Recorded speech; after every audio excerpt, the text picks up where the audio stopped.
So we have what I call nighttime technologies to protect people, which is the most important time.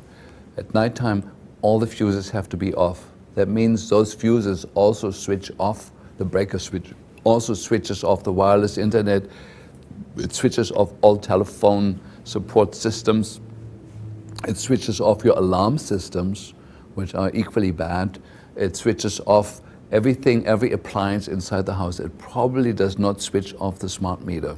Now, we've had some smart meters that were on the same electric system that you could actually switch off with the fuses, and others you couldn't. That's at nighttime. You also need the protection from the incoming cell phone radiation. And for my patients, we do the earthing pad, where we carefully test out where we earthing it, where we grounding the wire that comes off that. So that's the most important part for the nighttime. Now then there is daytime technologies. Admittedly, at daytime, most people need the electric system on.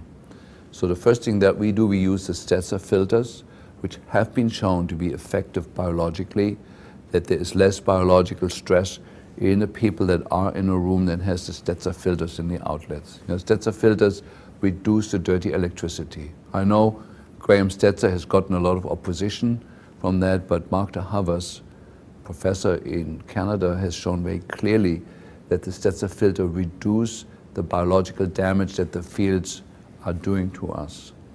Now, during the daytime, it is not allowed to have cordless phones in the house. That frequency, just to kind of make that point maybe clearer, a German mathematician has calculated the energy delivery. When you have two rooms over, you have the little base station for the cordless phone with a little antenna, and you go in the bedroom 2 rooms away. The field strength that you're getting when you're sleeping there is equivalent as if you had a 737 Boeing jet engine running at full speed next to your pillow next to you.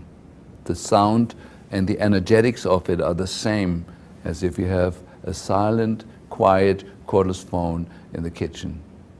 It's absolutely destructive to the human health, and probably amongst all the things that we're discussing, the smart meter is number 1 now in terms of devastation to our system, but the cordless phone is number 2. It's worse than the incoming cell phone tower radiation. And so daytime technology, people are not allowed to have wireless internet in the house. It is a huge source of electropollution and of high frequency fields.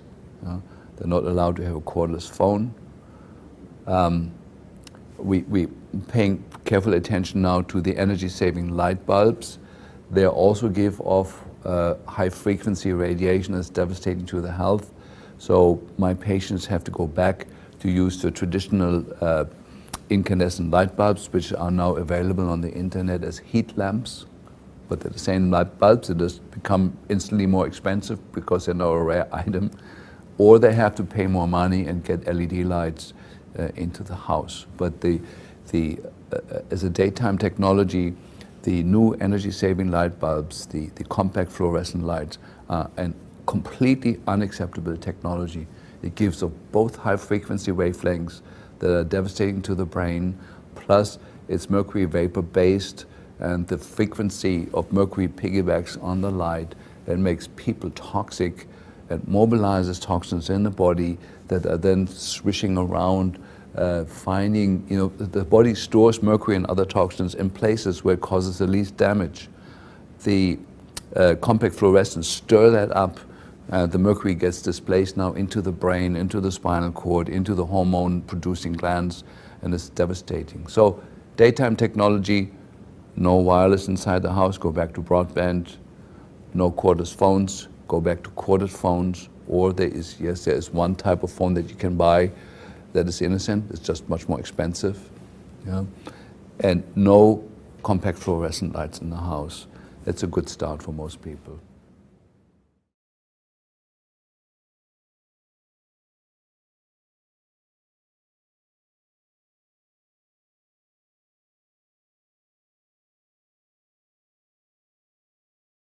And then the smart meters came along. Now, let me talk about the smart meter. The smart meters are sold to us with the idea that The electric companies can feed back to us what rooms in our house and what instruments in our house are using excessive energy, and that the company will make some suggestions how to moderate our electric consumption so that our home is more green. It doesn't contribute to the use of electricity so much. That's what is being sold to us. But in fact, what we're getting when we have a smart meter on the house is a report that shows, yes, 3 days ago you used that much electricity, period. The electric company can tinker with the data that it's collecting and actually find out, oh, look, that every Tuesday and every Thursday they have an electronic babysitter because nobody is at home to sit the baby. They can figure out how much your TV is using. They can see the signature in the frequency pattern that is there, and they're actually selling those data to the to advertisements. So it's a business. It's a business that does not serve currently the way it's practiced at all the reduction of energy usage. Now, the smart meter sends an impulse, microwave impulse at 900 megahertz, between 17,000 and 190,000 times a day through your home, through the entire home. And that radiation can be over 600-fold. We measured it. The EPA set standards of what's acceptable, and these standards are way, way too high for our biological health. And we measured homes where it was up to 600 times above the standards that is set, which are way too high to start with, 600-fold. So what happens with the smart meters, there is a router that sends the information back to the electric companies, and whoever has their home closest to the router, that smart meter becomes a transmitter for the smart meters that are further away. And that smart meter then becomes the source of much, much increased radiation, microwave radiation that goes into the home that is sitting on at levels that we measured that were up to 600 times higher than even the high level that the EPA sets as acceptable. And here's what we've seen. One of my patients, a good friend of us, had a husband with Parkinson's disease who was doing okay for many years. The smart meter was installed. Within weeks, the patient has a dramatic downturn in brain function. He was no longer able to walk, and 6 months later, he died. My patient, who had recovered from Lyme disease 10 years ago and was in very stable, good health, the moment a smart meter was installed, her health went down, and she can no longer sleep any night. She has a constant feeling of vibration in the body. She feels like she's losing her mind, and she had to evacuate her home to save her life. She moved back in with family members. She has a beautiful home here in Mercer Island in Seattle, in the richest, wealthiest area, in a home that she can no longer live since the smart meter is there.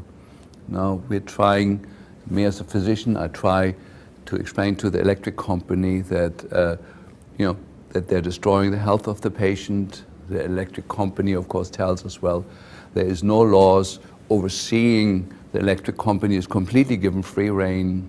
As far as we know, the smart meters were never studied for the safety for humans. It's a technology done by private companies. These electric companies are private companies that have the right to install this on your house, destroy your health, and there's no accountability at all for it. So this is just one case. We have many cases where children had recovered from their learning disability, from their autism, from their asthma. Brain cancers had healed. They were non-detectable. The smart meter was installed. Within 6 months, the brain cancer is back. That was considered healed. The seizure disorder was back. The autism was back.